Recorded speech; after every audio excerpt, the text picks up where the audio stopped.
Pensiero del giorno, lunedì 28 luglio. Entrare nella logica della gratuità.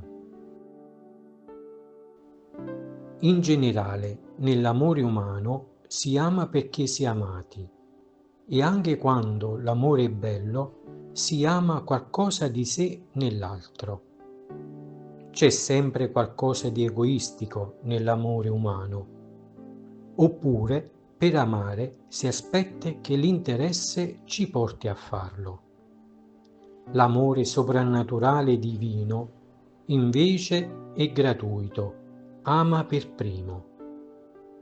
Perciò, se vogliamo far vivere l'uomo nuovo in noi, se vogliamo mantenere accesa in noi la fiamma dell'amore soprannaturale, dobbiamo essere anche noi i primi ad amare.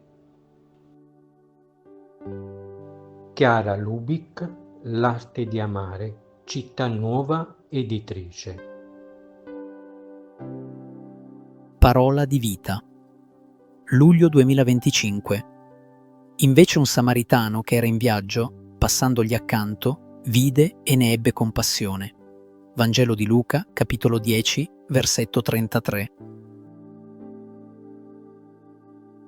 Ciao, se ti è piaciuto questo video, metti mi piace, dito in alto, e iscriviti al canale.